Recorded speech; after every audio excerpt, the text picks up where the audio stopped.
Here we go. We're live again with another episode of the Big O Belt podcast. Today is March the 8th, and I'm 2 Chainz along with fellow co-host Jamal the Giant Crab and Mr. Silly Silas himself. How you doing, fellas? Great. Oh, great, man. Start of the rugby season. You know, I can't wait to get up at 4 in the morning. About 6 hours from now to watch the games. I wasn't even aware. I'm not a rugby fan. That's one sport that it's cool if I watch it if it's on TV, but couldn't tell you a thing about it. But and also, if you're watching locally, South Africa versus I want to say Poland, the Rugby World Cup goes on sale this weekend. So they're playing at RFK, so I'll definitely be there for that. Wait, is RFK even still up? Don't worry about that. Okay. So today, a few topics to talk about, and obviously we'll get down to other rumors and news, but our hot topics of the day, we're going to start off talking about the Bullet Club, in which in their last episode of Being the Elite, entitled All In, which was a good episode as always. This was episode 95 for them.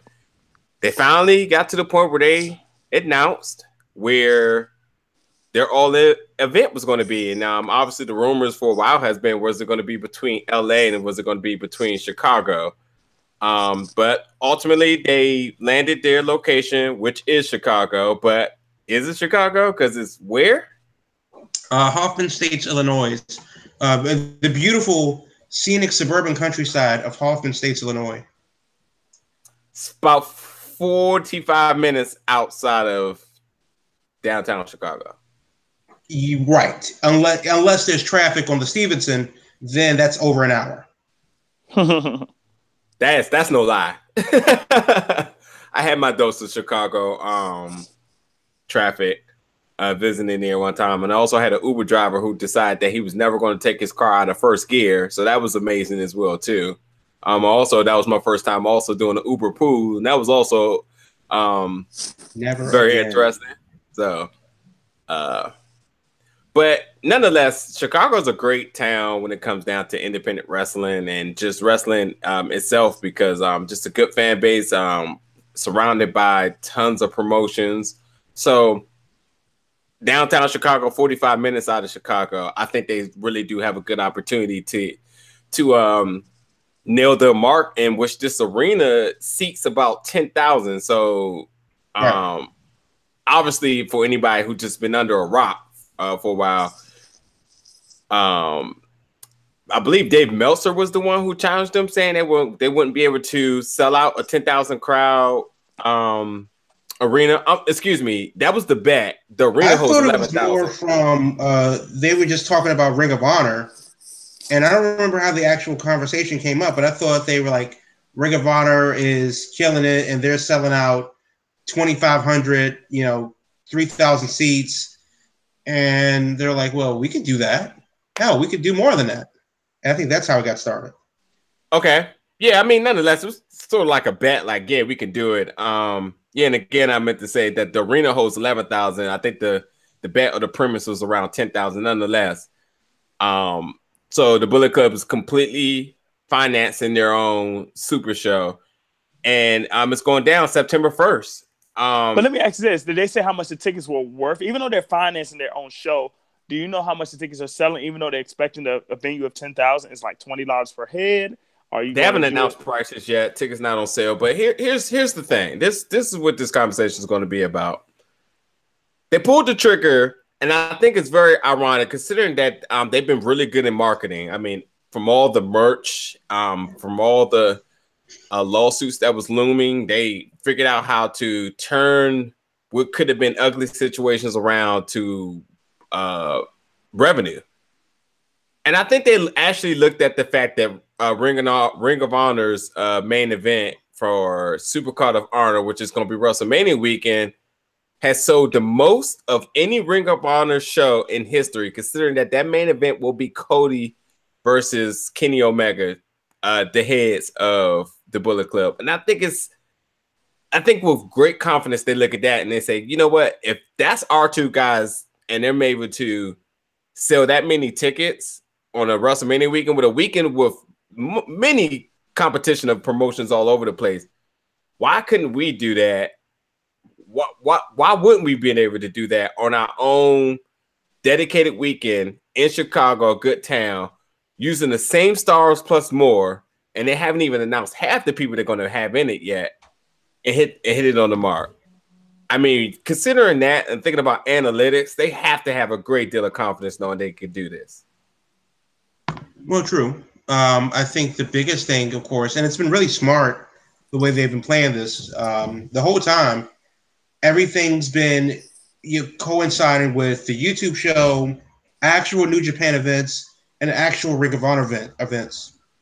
And that's pretty gracious of Ring of Honor and New Japan to give them the leeway to do that. But I think what's interesting, is, of course, is sprinkling the seeds. They've been stringing us along. And that's the thing. They've been stringing us along for like 6 months for the announcement of an event. No matches have been announced.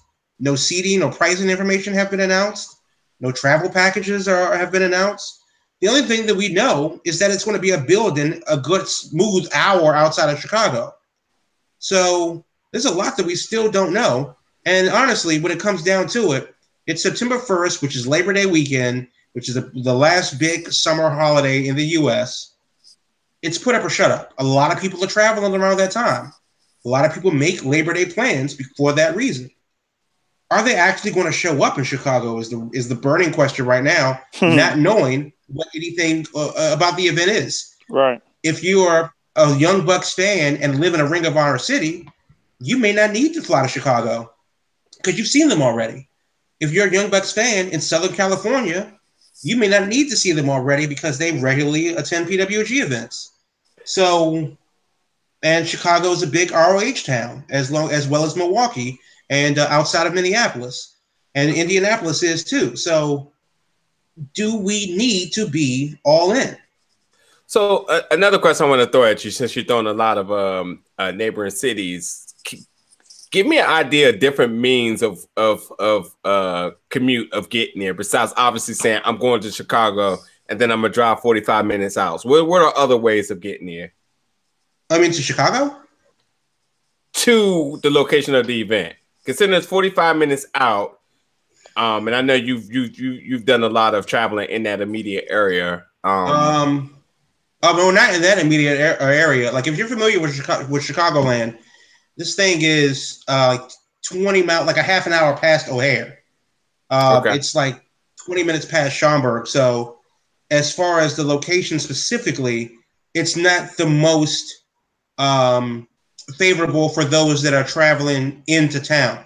You would still need to find transportation to the event itself.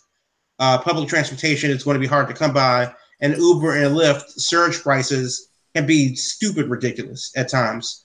So it's definitely something that the locals can drive to. But if you're, flying into town and your hotel is in the Loop, well, it doesn't matter because you still have 25, 30 miles between gap to fill. Yeah. So, it's because the event is not particularly accessible for those that are not like renting a car immediately. That's another thing that could be prohibitive for people trying to attend the event. So it is interesting that they picked that arena. Mm-hmm. Obviously we don't know what kind of deal they may have gotten on the booking that venue. Maybe other venues in that area were booked already. It is September, so that is a time where the fall sports are getting ready to go. Yeah. So let me ask this to you, Krabby. So if I'm thinking, because I've never been to, and I'm looking forward to going to Illinois, Chicago area for the first time. But if I'm thinking from the DC perspective, and I'm thinking, okay, like if I live in DC like you do, and I have to travel to, Annandale, Virginia to go to the JCC, or whatever, is this a something where you can transcend where now wrestling can become a bigger venue in small towns and you don't need the major cities for it, where you can get the money and financial backing from that because the real wrestling fans are in the suburban areas or rural areas? Are you making a new trend-setting measurement by by the bullet, the club to come to this type of venue? Can that be a new trend in wrestling? I want to add my 2 cents into that right now. If I think I'm understanding that question correctly, this is like saying how MCW refuses to put a show in a major city. Exactly. They do it way out past Waldorf, or they do it way out past Baltimore, which is correct. I don't even know what county that is, actually. So you're saying, for the fact that if you're out of a big city or the metropolitan areas of the major cities, which is obviously rent and everything else is higher, do you breed success by staying away from that? That's what you're saying. Exactly. So if we think about the DC area, let's think about areas like in deep Anne Arundel County or close to the Bay Bridge or even on the other side of the Bay Bridge. Yeah. Would you say that's like the new transcendent measure that they can do in these small towns where it's not metro accessible, where you have to drive little ways to get there? Can that be a new way to build a new wrestling regime? Because basically you're talking about rural areas. Like if you think about even the Charlotte, North Carolina area where I have families in, you're talking about maybe close to the South Carolina line where it's just nothing really there to make it accessible, but you got to make a route to go there. Is it worth seeing that type of show to drive that distance? Is that the new transcendent, what you want to do with these, not minor leagues, I would say, but like these independent type shows? Well, without knowing who's going to be on the card, that's tough to say. But the overall, your question in general comes down to a matter of value to you. Yeah, I love baseball, and I travel the country to see baseball. Right. So do I need to see an MLB team, or do I need to see baseball? Personally, because I live in Washington, I can catch the train down to Nationals Park and get a decent ticket for a fair amount. Right. But if they put a team in Silver Spring, which is closer to where I live, but still in DC, if they put a team in Silver Spring, I would have season tickets because the value. We're going to the NXT show, 2 Chains and I, sitting in different places, but we immediately jumped on NXT tickets because of the value of those tickets. He's sitting front row for under $100. I'm sitting dead center next to the ring on the second level for $20. So the point is that am I getting my money's worth sitting front row at an NXT show, but that NXT show does not have the production value of Raw. So it really comes down to the end user in the end. Now, as far as the location and stuff like that, well, I mean, MCW is Maryland Championship Wrestling for those that don't know. And they usually run shows in Waldorf, which is a small town south of DC, or Joppa, which is a small town halfway between Baltimore and Delaware. Could they have a show in Baltimore? Sure. But is that where their fan base is? And I think for the Young Bucks, it's no coincidence that they picked a city that has a great wrestling background. That is a city that Ring of Honor serves regularly. It is a city that has major transit implications, as they have the second biggest airport in the world and a healthy domestic airport. All the trains in the middle of the country stop in Chicago. The location, the headquarters of the Pro Wrestling Tees. That is a plus too for their merch to just physically print the shirts and bring the merch out 20 miles from the shop. Yeah, but if you can theoretically, you could drive in from Canada or down from Minneapolis and make a 6 or 7, 8 hour drive, or you could fly in. I mean, from anywhere in the country. Chicago is the middle of the country. So it does make sense. Logistically, it makes a lot of sense for it to be put there. Yeah. Because unless all of their fans were like Alaska, then you got to go where your fans are. And Chicago is a city that Ring of Honor serves that's in the middle of the country. Do we expect sponsors to be a part of this? Yes. And who? I don't know. I agree. Don't know, but I expect it. I mean, when you got people like the Young Bucks, Cody Rhodes, we're not talking about any rookies here. We're talking about legit professional wrestlers that carry a name.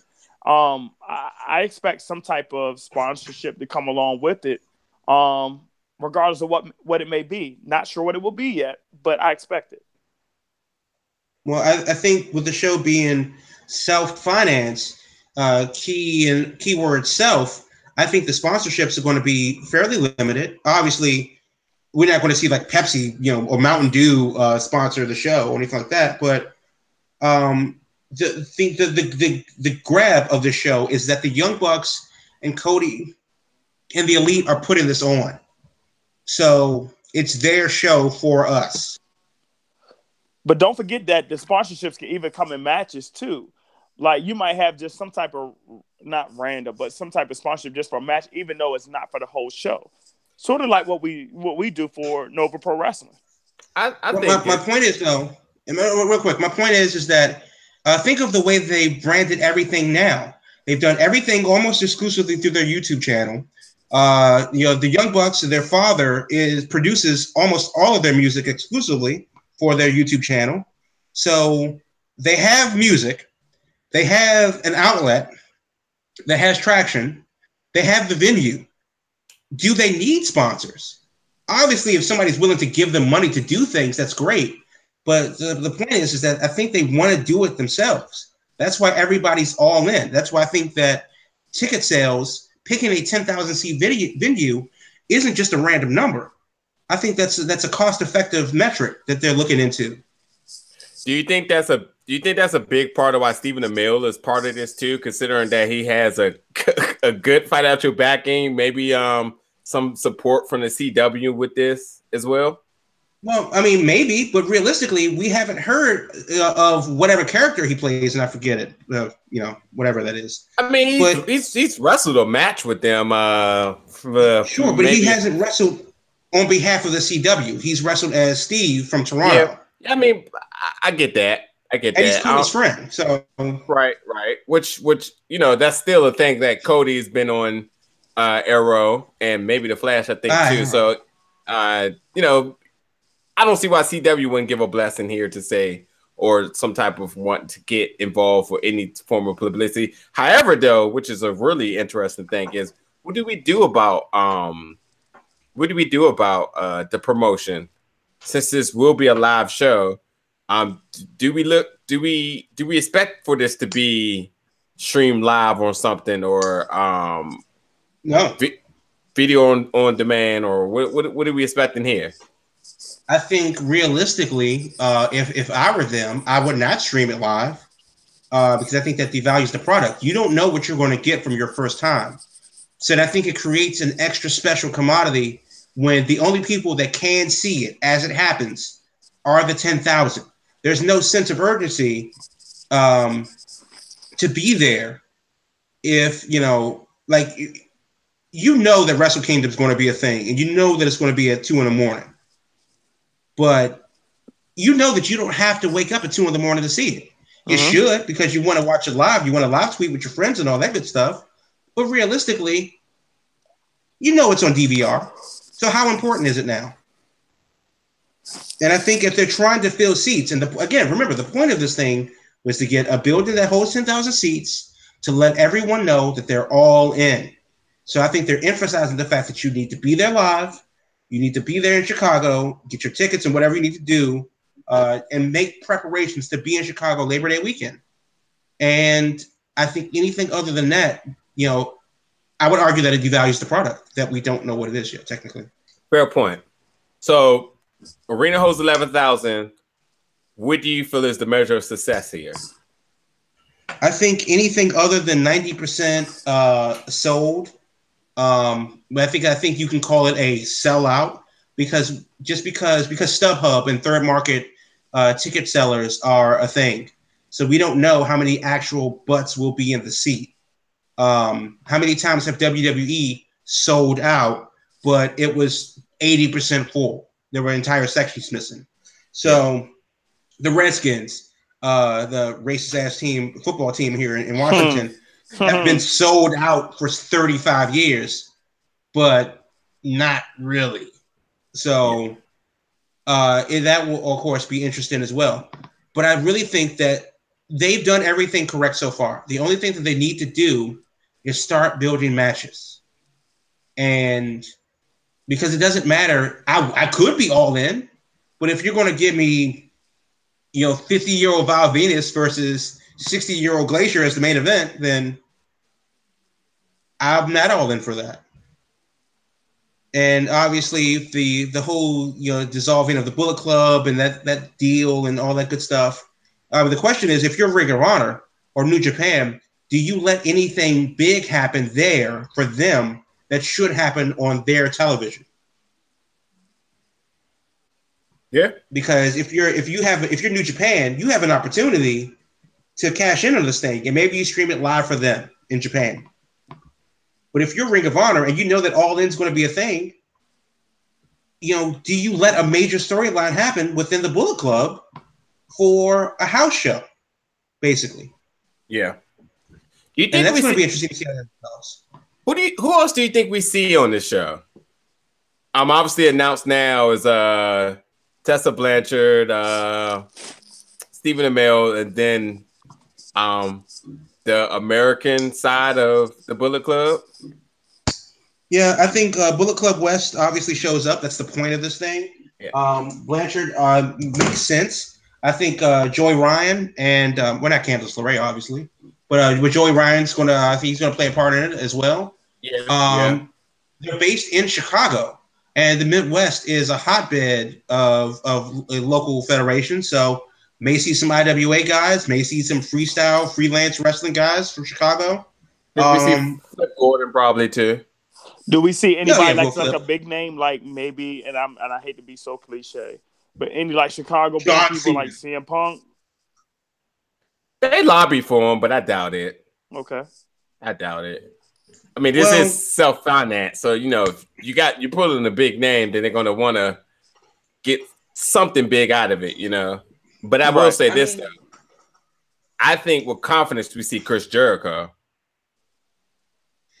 That would be interesting also, because Jericho is doing the Ring of Honor cruise in October. And all of them are on it. And everybody's on it. So I think, they may not go too far down the ladder as far as talent goes. We definitely won't be seeing Michael Elgin, though. We will not see him. No. But the idea is, as they're building their show, the seeds have to be sprinkled during their YouTube channel, which gives people incentive to watch. So one hand's kind of washing the other there, and I think that's pretty interesting as we have like 6 months to go before this thing starts. Yep. So okay. So one other question before we switch to the topics: with success of this, how does this ultimately change the landscape of independent wrestling? Who or what do you see step up to take another self-finance move or something, really stepping out on the limb, banking on themselves to do? That's hard to say, though, because when you think about this, and once again, and I'm going to put it back of one person, Cody Rhodes had a plan when he left WWE to make sure not only did he make himself marketable as an individual, but he joined a group, as now he's making that group marketable. Now, I know he's not the only person that's behind this, but then you have to think, is somebody willing to give up a spot on a big-time company such as the WWE to do something on their own to build a market that can expand independent wrestling more? So could it be somebody like, hypothetically, a Daniel Bryan that, hey, if WWE is not going to give me my spot, what I want to do as a wrestler, can I do something on my own? And it makes these wrestlers truly become independent contractors more than what they already are. And you really don't know who that person could be. Like, who would have thought Cody Rhodes would have done this 3 years ago? You never would have thought. So it's really hard to say. But this is providing a landscape of opportunities for what wrestling could be moving forward. Now, to be fair, when Cody left, the first thing he did was create a list. So Cody has been marketing himself since the day he was allowed to be in public as a non-WWE talent. Yep. So I think that was a thing. Now, obviously, fast forward, 2 or 3 years, did you think that he would be a part of a self-finance show, for the wrestlers by the wrestlers? Not at all. Maybe not. And the other question is, did anybody think anybody had the balls to do this? I think it was bound to happen. Because the Young Bucks, let's be honest about this. The inroads that they've made with the Pro Wrestling Tees merch deal, the Hot Topic merch deal, They're a growing YouTube channel, which has like 125,000 subscribers. And even though they've been able to take what comes to them, Adam Cole leaving for WWE, the different stories and Chris Jericho coming back and the different things that have been going down, Cody joining and Marty Scurll joining and so on. Realistically, they've been able to manage. And I think obviously that's a great thing. But really what it comes down to as far as All In is concerned, what is success? If they get 10,000 people, but the show is only a 3 out of 5, is that successful?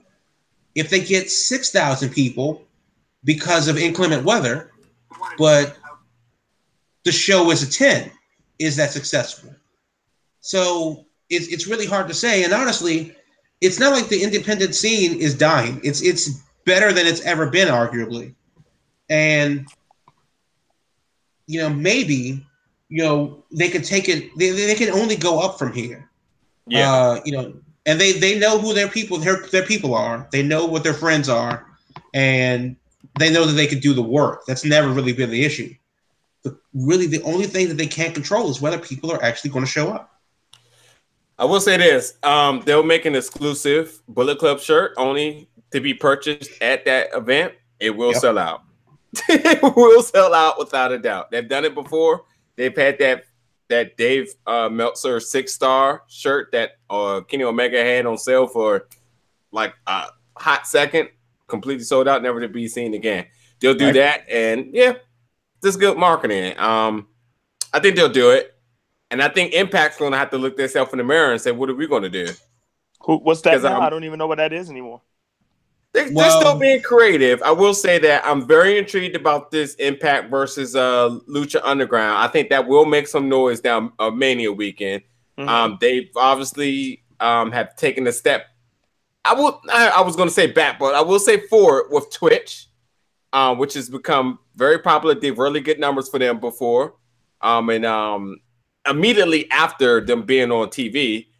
So, I think this makes everybody, I think this is gut check for everyone now, because they're going to look at this and say, oh, these guys did it. Now we got to figure out something to do. It's going to be like the copycat league, like the NFL. So, well, I think the difference, I think Impact and obviously the Young Bucks are on a different level. The Young Bucks are trying to self-finance one show. Impact's trying to get eyes back on their product forever. And that's the thing. I think the margin for success for the Young Bucks is actually very low. If the show fails, they just go back to Ring of Honor and do work. Or they just go back to and just keep doing the things they did and say, hey, we tried. And if it's a success, they'll do it again, but do it better. So versus Impact, where it's like they need to figure out how to be on TV. They're on Twitch, and then they're on the Pumpkin channel, channel 9007. And I'm like, when does Impact come on? So Impact's on right now, by the way. It is? What channel? What channel? I will turn to it right now. Pop. It's on right now. I don't even know what Pop is on my Verizon channel. It's on right in front of me. So anyway, let's move on to the next subject. So WWE has there's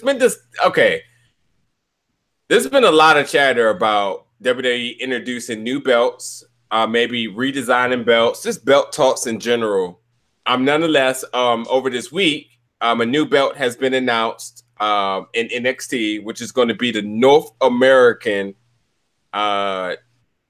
Championship belt.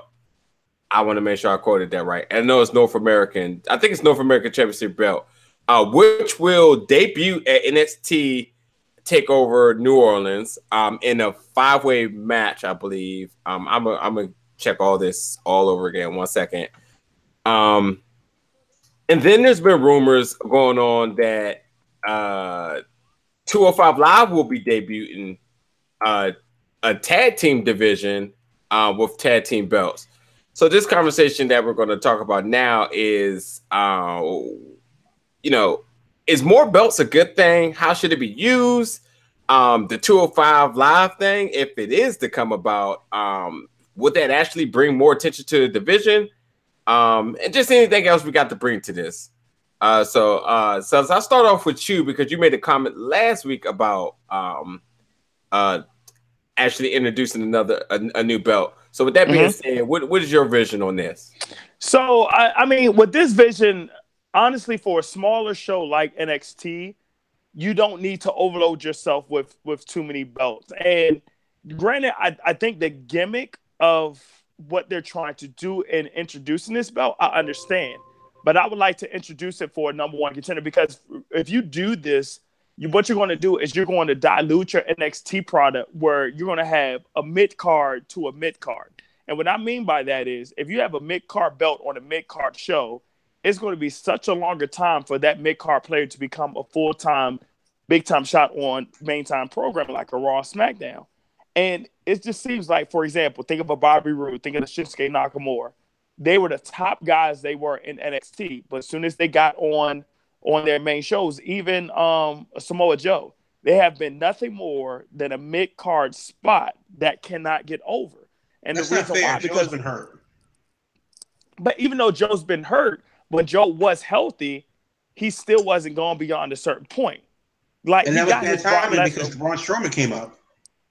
Yeah, that's true. But that shows how loaded WWE is. And as far as Braun having a champion like a part-timer like Brock Lesnar, it's still not fair, because it's only going to be one or two people that can get in that spot. Now, like I said, Joe had his time of Great Balls of Fire. But right after that, did Joe have a time during SummerSlam? No, it was a whole different picture.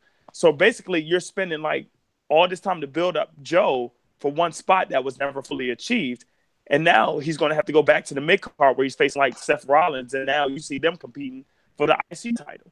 So it's just a really hard thing where you're kind of burying your talent even more, introducing more belts.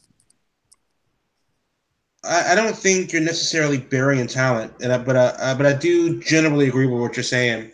I think in NXT, the first thing is the reason why there shouldn't be another title there is because everyone has a chance to be a champion.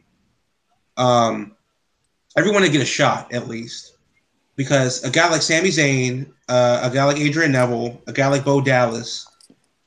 Did they have championship-worthy gimmicks in NXT? Mm-hmm. Well, obviously so, because they won it. But realistically, they're not Samoa Joe. They're not Bobby Roode. They're not Nakamura. Hell, even Johnny Gargano had a championship. You know, would Johnny Gargano be a champion in NXT if there were a mid-card title? It's hard to say. Would Velveteen Dream, who I think is in that championship conversation in NXT right now, because of the work that he's doing. And just to clarify, it's going to be a 6-man ladder match, which will include Adam Cole, Velveteen Dream, Killian Dane, Lars Sullivan, Ricochet, and EC3.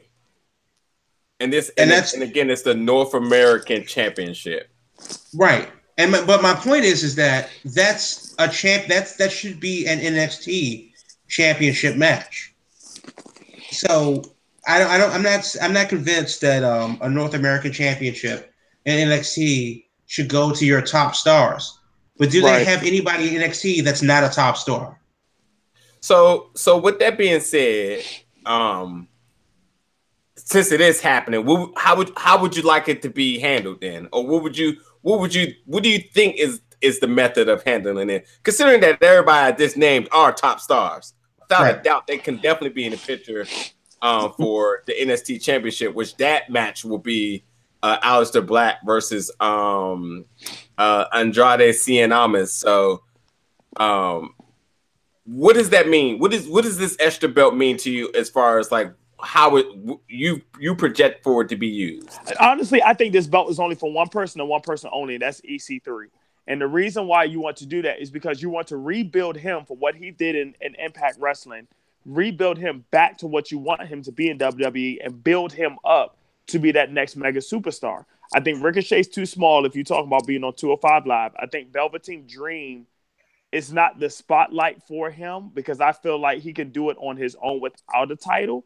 And I think the really person that you want to build up is EC3 because EC3 has that look. EC3 has the charisma of one to be that grand champion where he can get all those mid-card titles. He can get the NXT title. I'm talking about branching the NXT and the main roster titles all together. and build him up to be that superstar, and he's still young enough to do that. And I think it's a cheap way to do it, but it's a more solidified where if you want to put EC3 at the top of your map, you do that by saying, oh, he's the first person to ever win the North American Championship. He's an NXT champion. He's won the tag team, US, etc. And I think that's why you do that. Well, let me ask you this, though. And obviously it's going to happen regardless, so it doesn't really matter. The point is moot. But basically by building EC3 as a champion, you have just relegated the other competitors to the mid-card scene. Yep. And that's the double-edged sword with that. Because you're saying that, well, EC3 is definitely a champion, but he's definitely not Manny Andrade. And it's another thing, too. Would Manny Andrade ever be NXT champion if there were a mid-card title? So that's my point about that. So I don't see any of those guys. I don't see Gargano, Andrade, Velveteen Dream. When they get to the main roster, they will probably never see a championship match. Yep, so my 2 cents on it is is NXT has been doing one hell of a job in signing some of the top talent on the independent scenes right now, with more rumored to be coming in. And it's taken a while. He's already signed, you know that. Yep. So it's taken a while for some of these people to make their debut onto the television product, which in theory, that's the form of debuting, is when you're seen on the network. Because some of these people get signed, Ricochet signed, and immediately was put on one of their house shows or one of their tour shows. If you're going to use this belt for anything of any significance, this should be the belt that can change hands at Full Sail today, then go down to St. Petersburg the next day and change his hand, considering that we know that the NXT Championship isn't going to do that. So you do have your NXT champion competing at these shows. They are the attraction. They are the head of the product. But you know that it's never going to happen, just because of the fact of what the belt is supposed to mean and the prestige behind it, considering that it's your forefront in your television production. So this belt right here, I think, should definitely be one of those belts where it's like house shows and storylines that's on the house shows and stuff like that, where this belt can serve as significance and direction and storylines for that. And also, too, with new signees coming about, they able to automatically insert themselves into story roles and relevance right away. So, let me ask this to James. I'm sorry, I didn't mean to interrupt. What you just being said, would that make NXT a requirement to be a 1 hour, a 1.5 hour, or 2 hour show now? Oh God, no. To be honest, NXT on the network, it means nothing to me. I watch whenever I watch. I don't watch it live. I mean, it's already been spoiled on Twitter in the first place. So I watch NXT because of the fact that I want to see a good match. I definitely don't watch it for storylines. Even coming up to NXT TakeOver New Orleans, I see matches and things manifesting, but it's happening on TV, which I've already heard about it. Whatever happened when it was taped a week or two ago. So right, it is what it is. But no, I mean, keep it an hour, point blank. Let me ask you this real quick about the title itself. I do think that the NXT North American title, if it's going to be a mid-card title, do you think that it should be for actual mid-carders, like a Oni Lorcan, or maybe one of the Authors of Pain, or maybe a Killian Dane type? I mean, yes. I don't really consider it a mid-card belt. I just consider it just another belt. Yes, it's not the NXT Championship belt, which is the top if you're not that, then you're here. Right, exactly. No, I guess what I'm looking at it is that again, it's just another belt that this can be booked different. The NXT belt comes with the cliche of the big takeovers and the TV production, where this belt comes with it may switch hands at any time, or Roger Strong could take it to 205 Live, because now 205 Live is announcing that this person's from NXT, and the WWE website is also saying, well, how does he work? You know, breaking down his story of him working 205 Live and working NXT, being a dual head competitor. And I think, you know, that belt should be able to carry in the sense of what I thought the UK belt would have been doing. That isn't. Honestly, it's a wishful thinking. I think that should be the case with all of their belts. Right. For sure. There should be one Universal Champion that should go to any show that he wants and challenge everyone that he wants. Yep. I think that there should be a UK champion that runs the UK scene, and when Raw gets to London, they have a UK title match. And maybe at special events in the US. The North American champion can do that same thing too. The Intercontinental champion, which arguably is right under the Universal title because you can America and Europe, should do that. WWE is trying to branch out worldwide. It would be interesting to see if their belts actually reflected the territory that they are champion of. I feel you. Okay, so moving on from the NXT, the new belt. So the rumor has been that 205 Live will be introducing a tag team belt. With everything being said, do we need that? Nope. What's your thoughts on it, or what else, or whatever? It's just going to overly crowd the scene. I mean, it just because you can do enough belts doesn't mean you should do it, and it's just going to overcrowd, you know, the scene. And once again, like Crab just said, you're going to put a hierarchy on what's legit, what's not legit, and if you're not using those belts or using the performers with those belts the right way, then you're not. Like for example, take The Miz, and once again, yes, I'm using The Miz.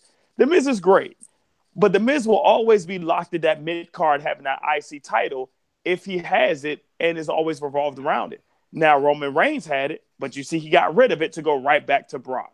So I mean, it's like you put a cap on somebody's career once they're at that level where you have somebody here that's universal and somebody here that's intercontinental.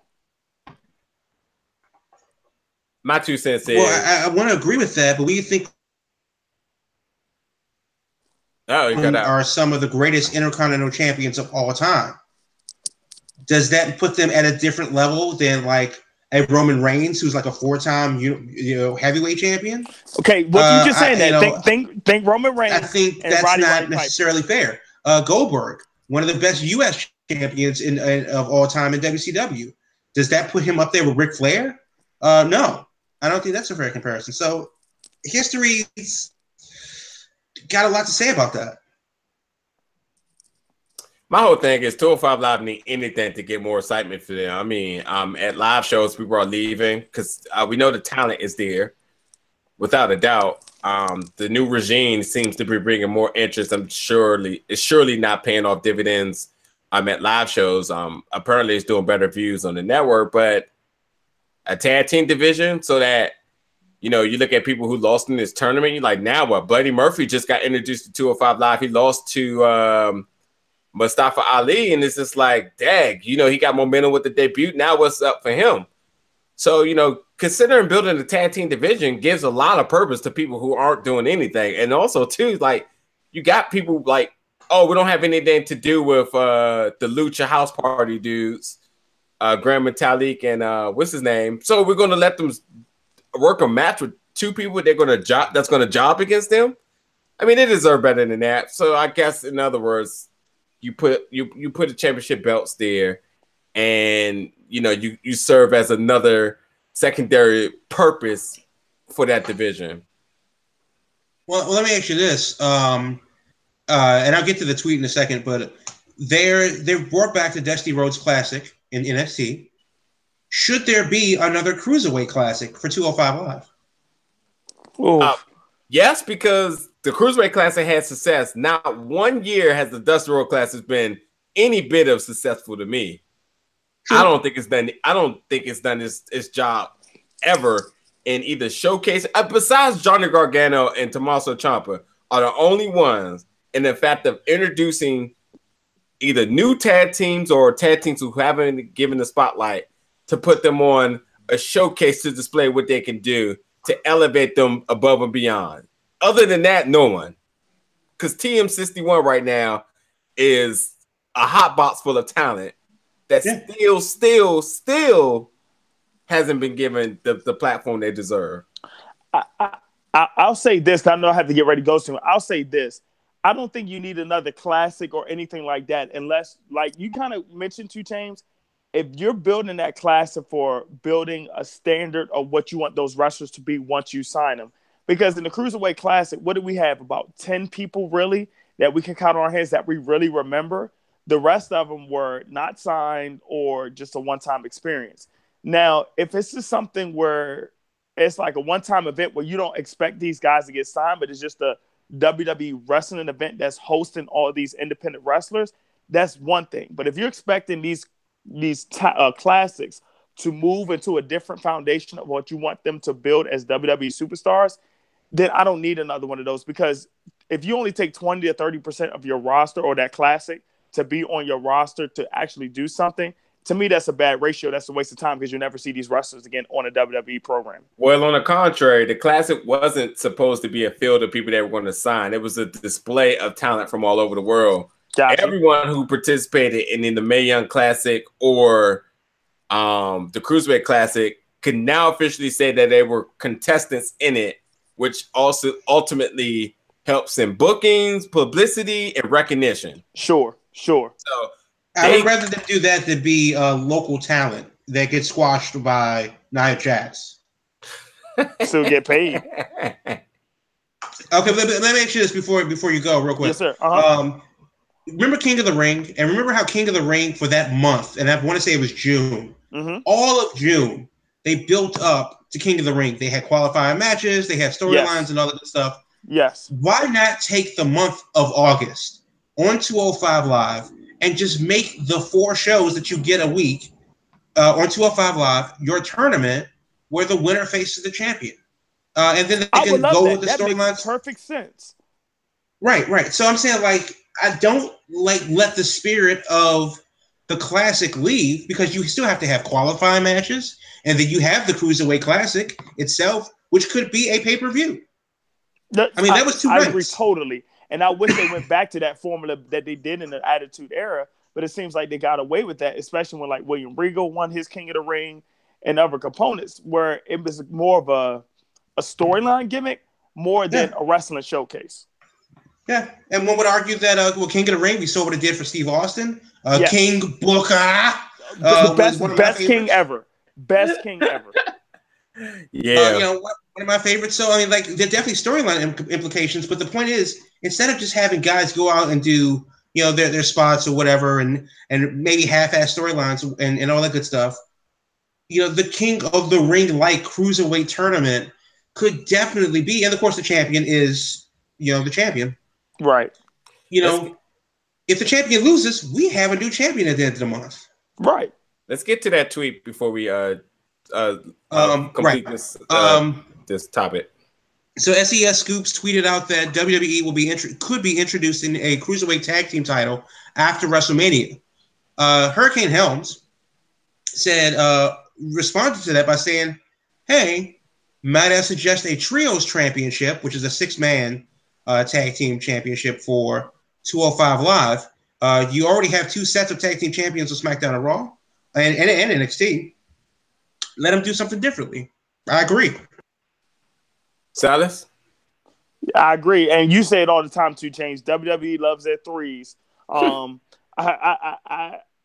would love it. I would love it because that could bring a whole new factions that you could bring in. That could bring a whole new type of culture of wrestling. Because when you think of the Shield, you think of the Club, you think of those things, and then you could build those 3-man teams. Thinking of New Day, you could have really something going there. And I really think that could be something strong and moving something different, because if you're going to put all these 6-man tags, make it a reason. Have a belt for it, but have a belt for it in a different type of way. I like the idea. But to be continued, guys. I know we're always going to keep up a chat later. I'll be back next week, but definitely hope like with these. If you're going to make a change, like Crab said, make those changes for a reason. Make it sufficient. Make it about the wrestling and try to build up on it by having the qualifying matches and what you can do to build up those superstars. Because you made a great point. what it did for Steve Austin, what it did for King Booker, it will definitely do good for these other up-and-coming performers that can really take these independent wrestlers and make them big-time stars, whether it's NXT or WWE regular program of Raw and SmackDown. Look, considering the fact that they don't even know what they're going to do with the bar at WrestleMania, a tag team belt, your tag team champions for Raw, and then you got the New Day facing the Usos again. They work great together. I get it. But considering the fact that you do have your main roster tag team belts, not sure what they want to do with it, why not give a new flavor to it and bring in the trios champion? It's working hella great in New Japan and ROH. Very intriguing, very fun matches. Different spots that the WWE has not even been able to execute. And considering you want to put this on 205 Live, I mean, that's money in the bank right there. If they was to ever pull the trigger on that, I think that's one heck of a idea by the Hurricane. Yeah, man. Shout out to the Hurricane for coming up with that. I 100% agree, and I would love to see. I would get the network, honestly. I don't subscribe to it. I don't really watch WWE anymore. But if you gave me like legit cruiserweights in a trio setting, then yeah, I'm down. I'm down immediately. So get it done, WWE. I hope, and I hear that 205 Live has been radically better in the last few weeks. So that is pretty awesome to hear. I'm just gonna find that tweet right now and go ahead and retweet that. It was on March 7th that he set that. Okay. They got some tweets about Rich Swann there, we'll talk about in a little bit. We'll get to our last topic before we get down to the rumors and other quick, fast discussions. Well, this man's been tweeting all day apparently, so I won't be finding that. Well, stand back. It's a hurricane coming through. I gotta say that while we're talking about the Hurricane, him as the hardcore champion and the shenanigans backstage with the effects of the wind blowing past the camera is absolutely some of the greatest things ever. Like if there's any belt that I want back, bring the hardcore championship back and how it was just defended by any means. Like, the theory of how the Money in the Bank probably could be, which would be kind of fun too. If you can just start a match anywhere or any stipulation, that'd be pretty good. So Woken Matt Hardy, oh god, is in the WWE after keeping Hootie and the Blowfish, TNA, Impact Wrestling afloat with something totally different from WWE for a while until they were finally released and did their little world tour on the Indies, going to ROH and so. Till they finally found their way to WWE, where they returned as Team Extreme throughout tons and tons of legal battles and all that other battling back and forth with who has the rights to the Woken Matt Hardy gimmick. WWE finally had some resolve, which then they debuted Woken Matt Hardy recently, which it almost seemed like poetic justice that he was going to feud with Bray Wyatt. Let's take a little trip back where they did the total nonstop deletion, which happened in Cameroon, North Carolina, at the Hardy's. What do they call it? The Hardy Kent Foundation? It's the compound. There we go. Where we saw them face numerous tag teams throughout the different times in history and wherever else they said, including the Ugly Ducklings and the Sandwich Squad. So that's right. Shout out to them for surviving that. That's right. And why this happened, they made challenges saying anyone in the world in tag team wrestling meet us here for it, which was just bananas because they didn't care. They went to ROH and faced the Young Bucks and beat them for their championships. I mean, it was the hottest thing going on in the Indies about last time this year. I'm sorry, about 2 years ago now. End of 2016. Yeah, because they made their debut last year, WrestleMania around this time. So it's finally happening. And as of last week, Matt Hardy challenged Bray Wyatt to come down to Cameroon, North Carolina which will be the Ultimate Deletion, which rumors has it is being recorded today at the Hardy's compound. So we saw what was it called? The House of Horrors thing that the Wyatts tried to do. WWE. Oh God, was it horrible? Oh, it was a House of Horrors. Besides that Bailey segment, that was the second worst segment ever in WWE of that year. Oh, I love Bailey segment. No one did. I did. Anytime that you give Alexa Bliss 10 minutes of mic time, it's a good day. That was nonetheless, it's happening. So just topic about it is, what do we expect? How much of it do we feel is going to capture the same magic that it captured in TNA? What are the implications that we're not thinking about here? This is an open discussion. What's your thoughts? So I thought I watched Raw a couple weeks ago and saw Matt Hardy do his thing, and I immediately thought this was like watching the second Blair Witch Project. The first one was shot for like $20 and a ham sandwich, out in the middle of nowhere, Maryland, near Frederick, and they had an idea, they had a camera, and they made it work, and it grossed $250 million, and it was a smash. And then a couple years later, they came back and made like the Book of Shadows, Blair Witch Project 2. And they had an idea. They had a hell of a lot more money. And it absolutely was terrible. It was the same thing that you had seen before with better production value. But it just wasn't the same. And I think seeing Woken Matt Hardy, which pains me to say, it's not the same. There was a campiness to Impact Wrestling, because Impact Wrestling in and of itself was hideously unprofessional. We didn't know what Impact was going to do because we didn't know if they would be there next week. Impact Wrestling reminded me of ECW in their last 6 months of existence before WWE bought them out. So there was a lot of underlying theories, the sentiment with Impact and in and of itself, and with the Hardys doing their thing. So much so the Impact had to say, hell with it. You can have a show. We'll just give you an hour. Go make magic. WWE can't do that, ever. And I think with the House of Horrors thing, which was arguably their answer to Total Nonstop Deletion, the thing they did with the New Day in that field, or whatever the hell that was. I was fine with that.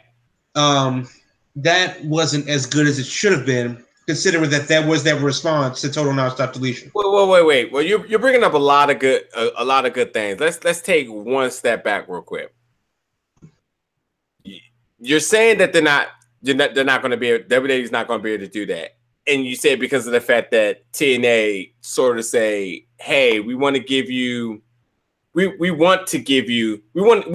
spearhead this idea that you got going on.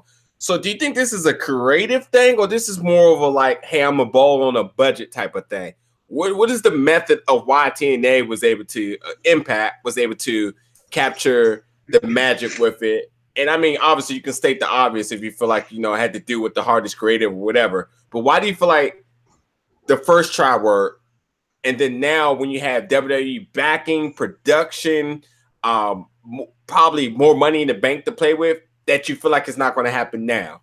Because again, I this is my 2 cents.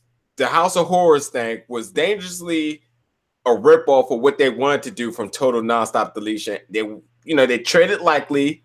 They didn't want to get into no legal battles with that, knowing that the Hardys are closely paying attention. But now that they have the Hardys on their side, they have the Hardys genius on their side and their mindset. And obviously the brothers and the wives and everybody else who had anything to do with it, to come to the table to maybe support this idea and also bring in ideas, but with a bigger budget. Why is it that it can't happen now? It's not that it can't happen. It's just that it won't happen because WWE micromanages everything. Yeah. When you catch lightning in a bottle, and then you send that bottle off to Walmart, it may be the same bottle. but it's not as special because you can just buy it from Walmart. And WWE is the Walmart of wrestling. So the long and short of it is that the Hardys, given like you got to take into account their situation, they were the only thing really going in TNA. And no disrespect to anybody else that's a fan of TNA that actually watches the show, and good for you. But nobody gave a good goddamn until the Hardys really took off and started cutting YouTube promos and did that whole thing with the piano in their house. Very true. I mean, they literally Reby and her father and the family just had this crazy idea similar to, I don't know, the Young Bucks, and did a thing and had this big ass house because because Team Extreme was bank, 20 years ago, and they made it work. And honestly, do you think the Young Bucks, with the being the elite and all that stuff, take the Bullet Club aside out of it, would the Young Bucks be the Young Bucks in WWE?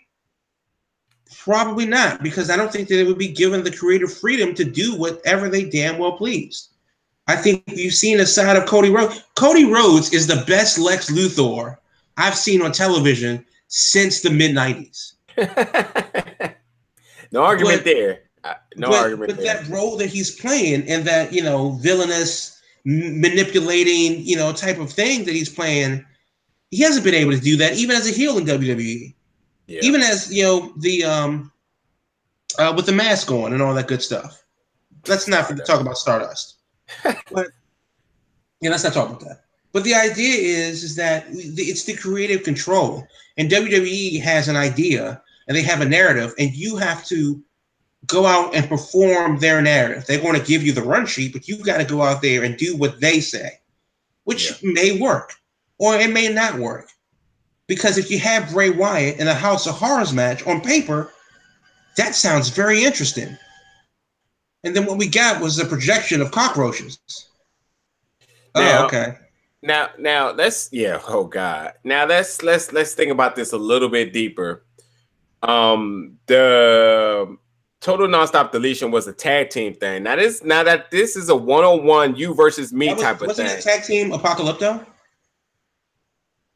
Yeah, well, even I thought Total Nonstop Deletion was like Lashley versus EC3 in like a 2-hour long. You're right. Again, to my point, still is that there was other figures involved. We don't have the Wyatt family anymore. The Bludgeon Brothers probably should make a cameo here, and obviously Jeff is hurt. So do you think that the fact that this was on TNA, whatever budget, and it breeded the same success in WWE, Bray Wyatt versus broken Matt Hardy could possibly make magic beyond belief here? I think absolutely. But if they let Matt Hardy direct, and nobody's going to sit up there and say that Bray Wyatt isn't a good character. He's a damn good character. Yeah. Why is he so chronically misused? And I think that's largely because Bray Wyatt doesn't have an opportunity to be his character. At first, he started off as like this crazy cult leader, eating coyote bones in the middle of the desert, like drawing star charts and shit like that in the sand. And you're going like, he's crazy, but I like him. And now he's like he's like the gator off of Princess and the Frog. Like he's just some crazy Southern guy that just needs his meds and to leave that damn lantern alone. It's not the same thing anymore. Where did Bray Wyatt go wrong? And is that his fault? And that's where we are with him.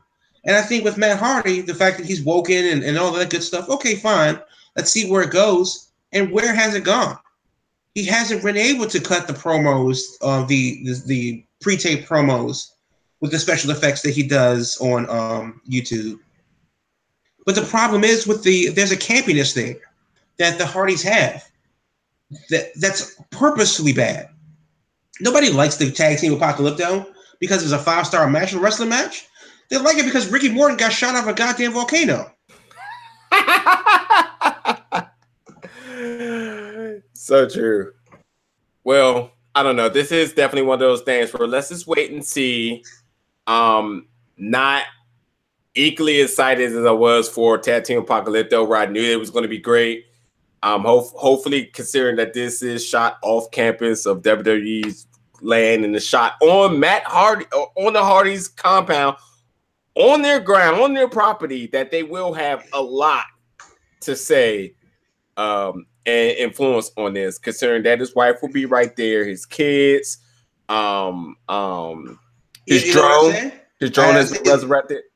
And not to cut you off, but honestly, if you think about it, tag team Apocalypto and Total Nonstop Deletion is in and of itself the precipice of an event like All In.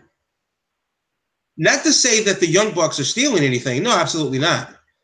But if they started off small, it was one match, and then it turned out to be one show. And now the Young Bucks have turned it into one event. And I think that if you want to say the landscape of wrestling that's been changed, that should change wrestling. I don't care who you were in the U.S. If you spoke English, you were talking about the Hardys doing some craziness. Vanguard 1 had it as a Twitter account and T-shirt. Yeah, you're right. I wanted to send your Benjamin T-shirt for a while. Yep. So very rarely do you catch lightning in a bottle, and they did it with James Ellsworth, and they let it go. Yep, you're right. You're right. All right, well, yeah, that's our 3 hot topics for the night. What do we got to get down on our last? All right, so real quick, let's just bust through this. A couple of things with Dolph Ziggler. I generally don't care about Dolph Ziggler anymore, and it's not because he's a bad guy. He may be a bad boyfriend, but then again, that's not my problem. That's for Twitter to decide. I do think that Ziggler is underused. I think that he has been misused a lot. And honestly, I think that Ziggler should have been a multi-time champion already. Instead of like off of a fluke one night and it won a Money in the Bank cash-in. But with that said, why are you still here if you're not going to do anything? I do believe that there are people that are legitimately just stealing checks from WWE. They show up, they do their job, they go home. Wrestling is an art. They're not necessarily painting anything, so why are you here? And Ziggler said he cut a promo on Twitter, which apparently since 205 Live is since Talking Smack isn't a thing, that's what you do. That's what you do now. But he cut a promo basically saying that how he's going to win. At the six-pack challenge at Fastlane. He insulted everyone and whatever. And it talked about how WWE is holding him back, which I think is interesting because, A, he's right, and B, I think he would be the biggest surprise if he did win at Fastlane. Between Cena, AJ Styles, Kevin Owens, Sami Zayn, and Baron Corbin, who is still there somehow. I think, maybe this is the time to pull the trigger on a Dolph Ziggler title run. They did it with Jinder Mahal, and they gave him damn near a year. Why wouldn't you do Ziggler? Cena's, over. He can do whatever he wants. AJ Styles is over.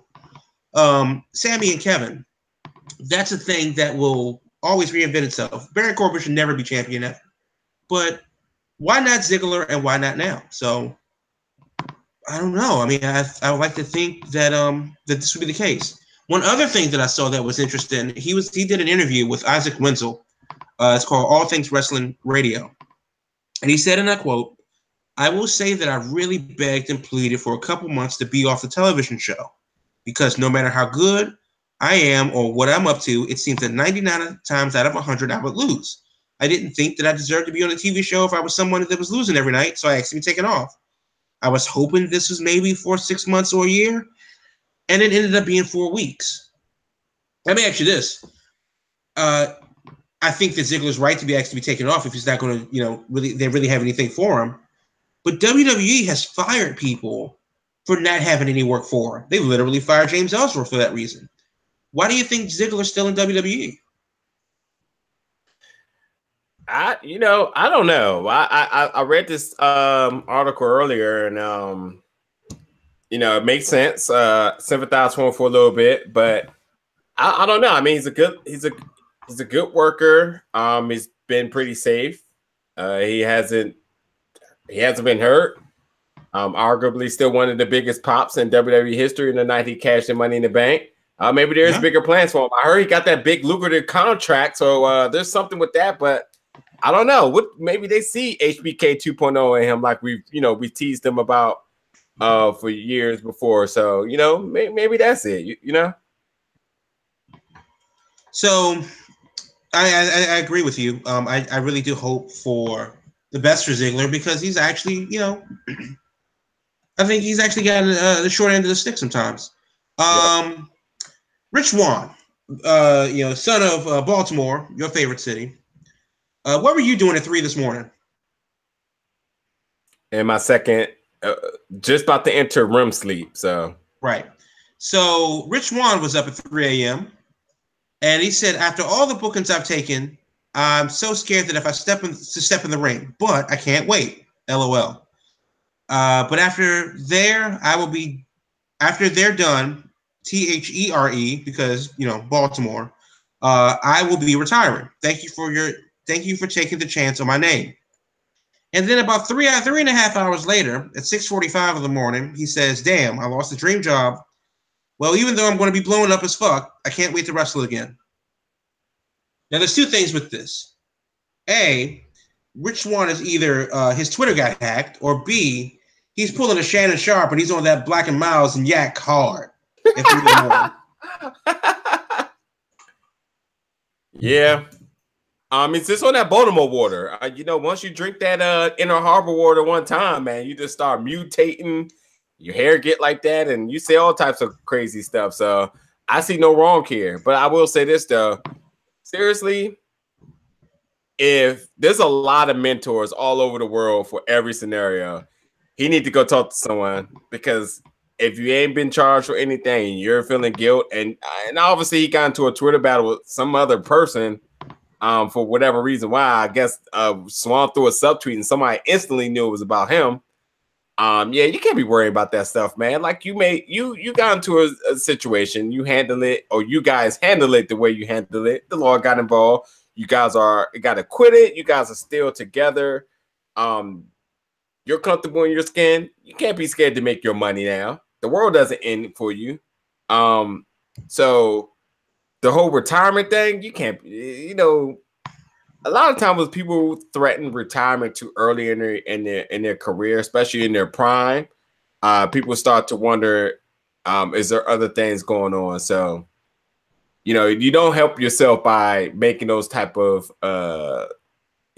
announcements or such on Twitter. So at this point now, it's one of those like, hey, please, get the help that you need, consult with your wife, and other mentors that you dealt with in the past to get you where you got to at a point, to get you back where you need to be.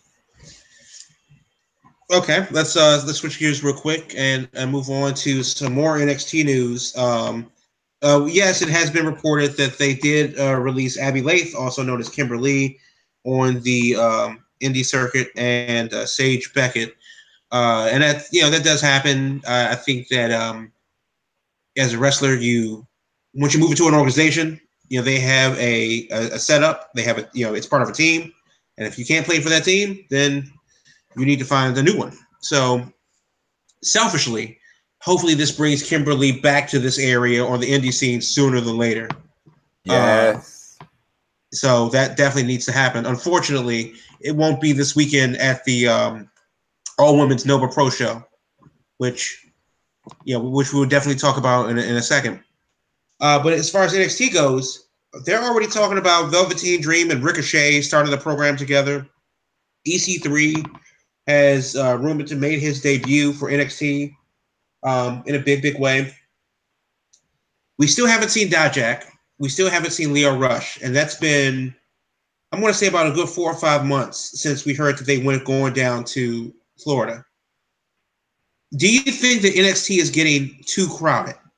Like they're rumored to have a secondary belt. Do you think that they're trying to trim the fat with NXT? No, it's fine. Granted, again, it's a good platform and a good destination for people to be at. One central place for them to train and to work, and not too crowded. They just needed something to do with it. And I think this is why my argument with the belt works here. So I would love to see recently signed Dijak put right into a picture the worker program with whoever was right before him. Or maybe, you know, Dijak, you know, gets into this picture with this belt. Keith Lee gets signed. You automatically get magic with them within the first month. I tell you this, though. If they don't show these, the belt being defended on the network, but you're hearing rumors as to, oh, Dijak is your new North American champion who will be facing a debuting Keith Lee at St. Petersburg NXT show. Right. I guarantee you that the traveling indie fans will be traveling to see this. And their live NXT shows that they're having, there will be, without a doubt, people saying, oh, I will go up the jumper for this. Without a doubt. Yeah. No, that definitely is the case. I mean, while Dijak and all of those guys have been down in NXT before they made the television debut, I am interested in going down to Florida, to Tampa or so, for an NXT Florida house show. I mean, it's Donovan Dijak, man.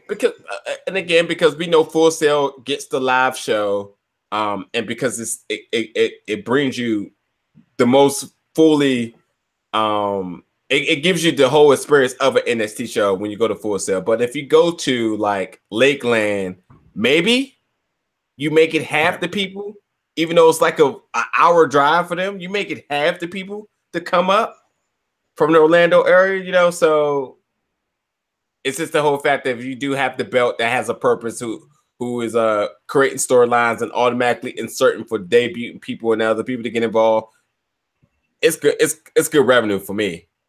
To me, so. Okay. Two more things. We'll shift gears quickly. John Cena. He has a path to WrestleMania. Not necessarily do we care, but do you think that this is the right motivation for John Cena to earn his way to WrestleMania? No, because honestly, right now, he sounds like a dick. Yeah, not at all. I don't even care. I don't even care. And everything that's dealing with him in WrestleMania, with him asking for advice from what's his name from the night show? The night show? Jimmy Fallon. Jimmy Fallon. Why do I care? So no, I don't get no John Cena news for me today or reactions. No, I mean, but I think that's interesting though, considering that he is a 16-time champion. He definitely could and arguably should, get over that hump before he retires officially. And now the way they book him for WrestleMania or set him on the road to WrestleMania is wham, give me a belt. Yeah, a slow but gentle heel turn. Hey, we want you to be a nice guy, but also kind of be a dick that only adults is going to recognize, but kids won't. I guess it works, but whatever. I don't care. Right. I think that's it's just weird, really weird booking for a guy like John Cena when he could probably have a one-off match with anybody in the world that he wants, and that, at least for his fan base, will make money. So very surprising there. This weekend, which will be Saturday, March the 10th, at the Annandale Volunteer Fire Department, is Nova Pros Wrestling, first ever all-women show. Rip her to shreds. Doors open at 7. The bell time's at 7:30. And then, of course, will be the back end of a doubleheader. Sink or Swim is the tryout show. If you missed last year's tryout show, like I did, because that apparently was crazy, tickets are $5 with a ticket to the night show, or $10 at the door if you want to go to the 3 o'clock show. $25 and for front row, and $20 for GA for the night show. Rip her to shreds. All women show, first time ever in Nova Pro history. And we're going to definitely see some new talent, a lot of debuts and stuff like that. Instead of getting into the entirety of the match, because honestly, it's their first women's show ever, you should already have your ticket. Realistically, what are you looking forward to more, the all-women show or the tryout show, considering based on the strength of what the tryout show was last year?